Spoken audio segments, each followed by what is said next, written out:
go take a nap.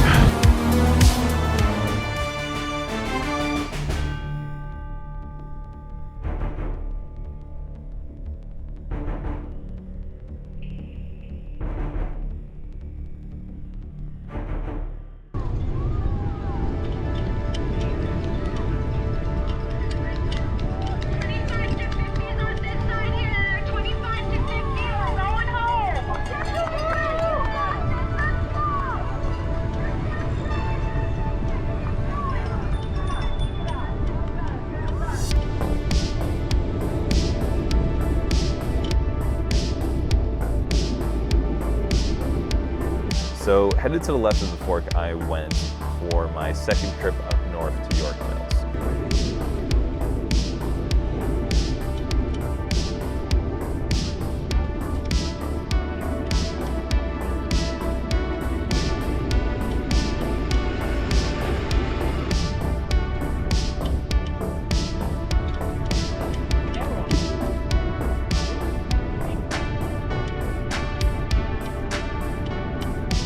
This section was surprisingly tricky, I believe mostly due to my poor pacing at the start, but it did have a nice variance in elevation with a lot of long climbs but disappointingly short descents. It was around this point that I was also starting to realize just how hot it was, with the sun reaching its highest point, and everything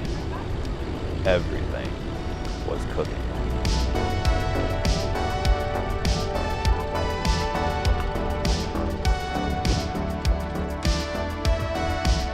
I stopped at an aid station on this lap, getting some extra water to fill up into my bottles, as well as a little snack to eat. These stations were an absolute lifesaver.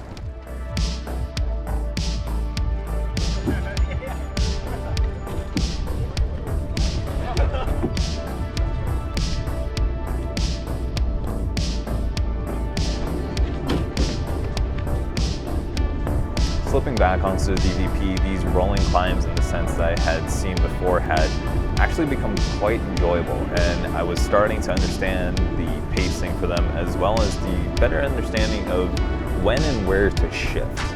This may come as a bit of a surprise to a lot of people, but before this bike with its super modern technology, I didn't really shift all that much on my vintage bike. Seeing all these athletic cyclists, it was starting to get to me. I was beginning my transformation into an athlete.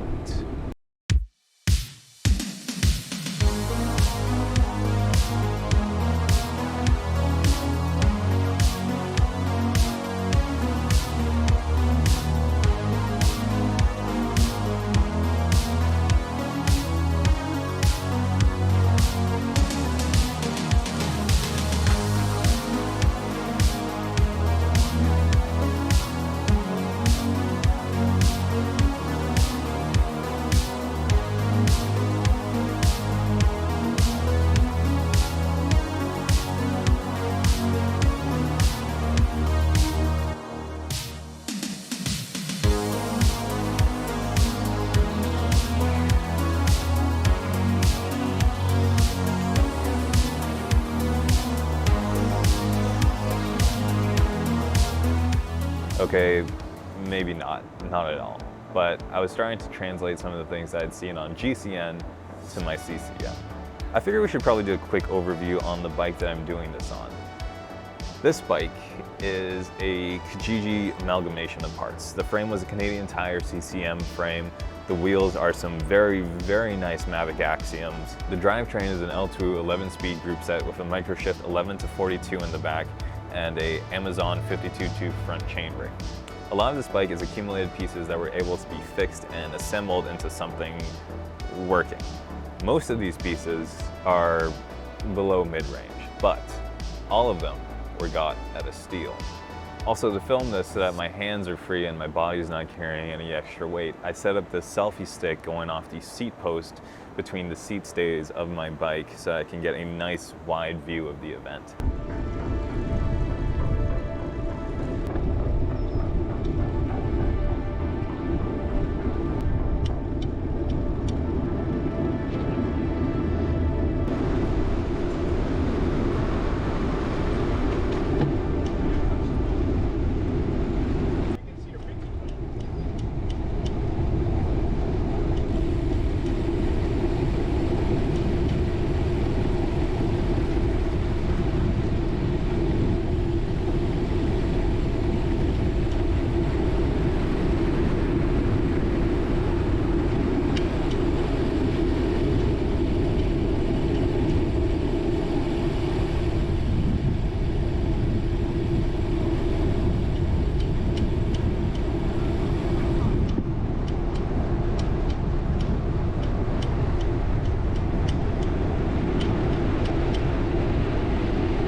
That could have been bad.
All right, this is the last battery for this camera. What I'm gonna do is doing one more loop of what you just last saw, up to York Mills, back to here, and then home finally, I hope. Please.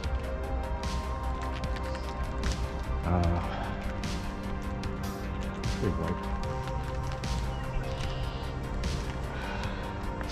I'm both wiped and cooked, but it's lovely out. It's so quiet. You can hear birds, you can hear animals. You never get this on the DVP or the Gardiner. It's just a continuous ramble of motors. So this is nice and refreshing. Anyways, I'm gonna hop back on the bike before my legs get too used to the land, and yeah, keep going. Just keep going. Just keep swimming.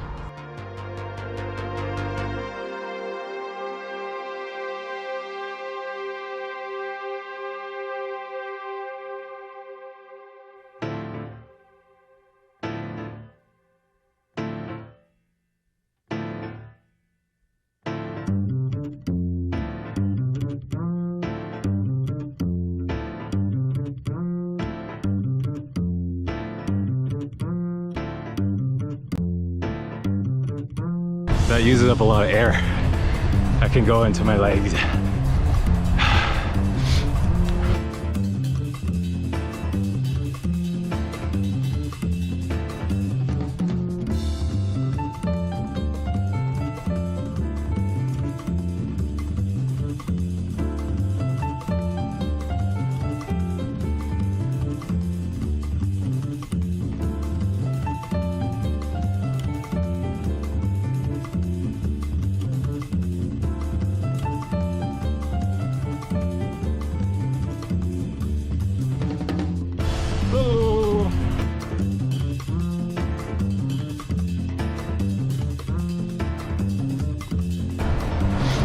I'm waiting for those teeth things that you see when you're on the DVP.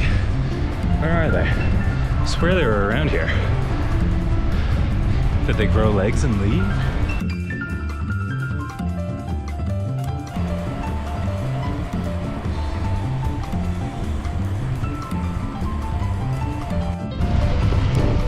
We just finished at the York Mills rest area again. On the road.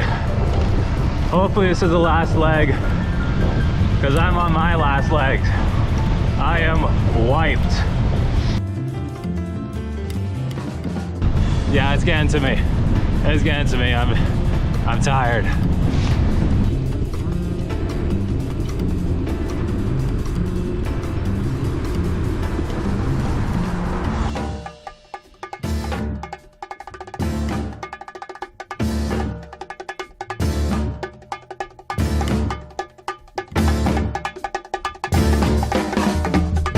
back on the grind. It doesn't stop. I thought I was at the halfway point when I was over there before. I was wrong. I was very wrong.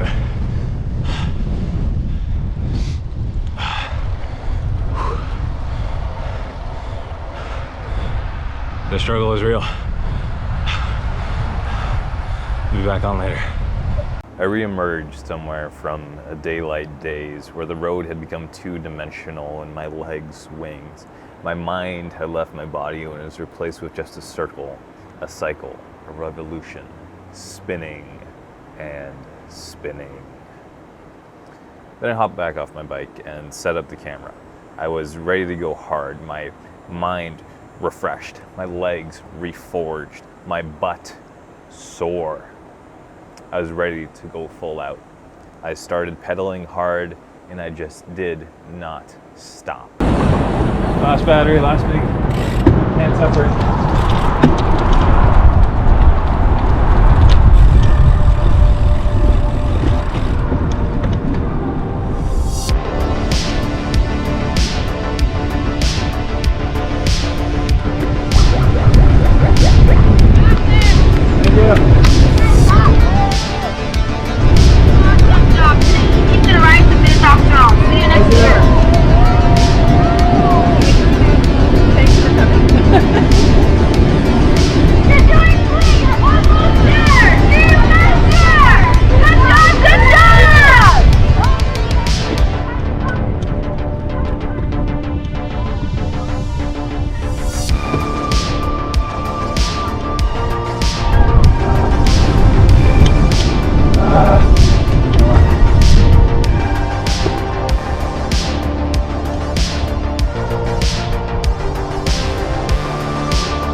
trying to make full use of anyone who was on the road to get a good grab, staying behind them until I got close enough and then swinging wide for an overtake. I didn't want to get too close because I was worried that some of the less experienced riders might think that this was rude or scary, and the last thing I want to do is make someone not enjoy this ride or crash. Good thing though is that it seemed to go over fine with everyone.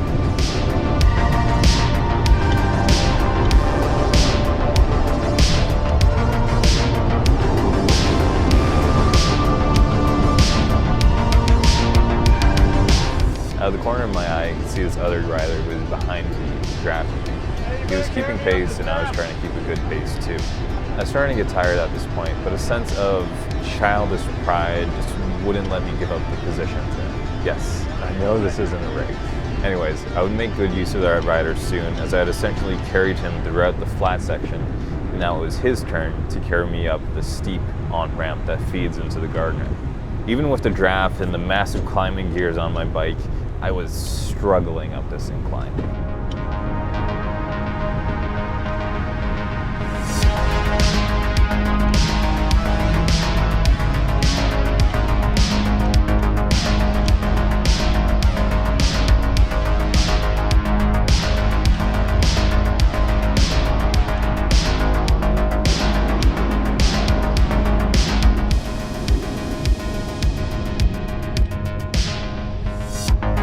As you can see here, my head keeps on tilting down towards the road as the sun and the weight of my massive noggin wore my neck down. The ride was definitely the longest I'd ever been in the saddle, and it wasn't over yet.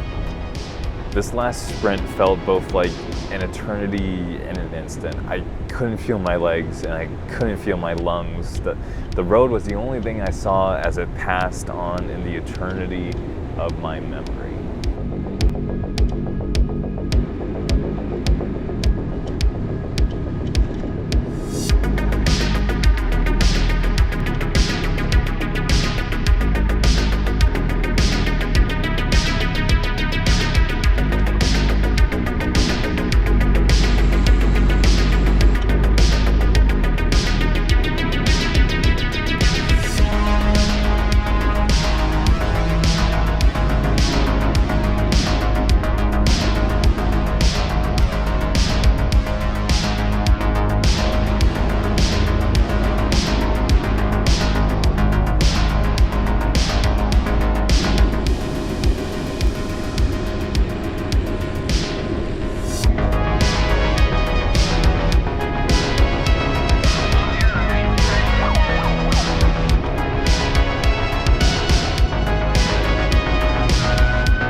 Okay, I'm dead.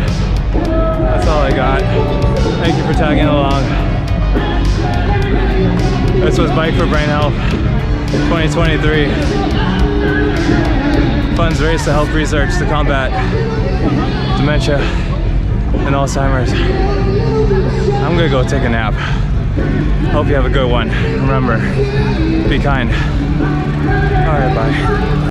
And somehow, just like that, it was over. The ride was over, but the twist was yet to happen. Hey, so we're at the finish line now, and we're taking a quick look at Strava. Oh God, it hurts to sit. Here we go. Some more riders coming in. We got another youth If we look at rider Strava, coming in. and we look at the distance, Big applause for youth riders right here today. why does that say 94? Why does it say 94? Yeah, we certainly have had some young Did I do an extra lap? riding with us. How old is this young child here? I am in pain. That's right, I had unintentionally added another 20 kilometers to my ride. I was doubting my abilities so hard throughout the second half, thinking that maybe I was just riding extremely slow, but no, I was just riding wrong. The wrong route, and just Now, it should be noted that my misunderstanding of the route and the sign is of my own fault and is not unanimously shared by every rider. Now, 95 kilometers in one ride is a serious accomplishment for me. But doing over 100 kilometers in one day would be an even bigger one. So a couple hours later, once I got home, I hopped on my bike again for another short ride, just down around the town, completing 105 kilometers and my first ever century ride. Now, back to what's going on downtown. Once all that riding was done, I happily hopped off my bike, found my mom who was working at one of the volunteer stations, and shoved an entire bagel into my face, as well as 1 or maybe 2 cups of coffee. This entire ride was immeasurably fun and rewarding to have participated in. In total, our funding campaign had raised $500 towards brain research, and we're hoping to raise even more next year, as I've already signed up again.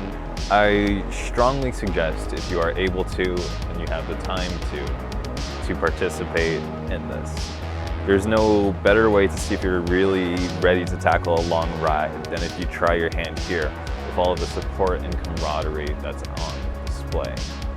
And finally, to anyone who has any relatives or loved ones who are suffering from either dementia or Alzheimer's, spend as much time as you can with them. Cherish them and all of your memories of them. And remember, no matter how many memories are lost, you'll never lose the moments that you got to spend with them. Grandma Sue, yeah, I love you both very much.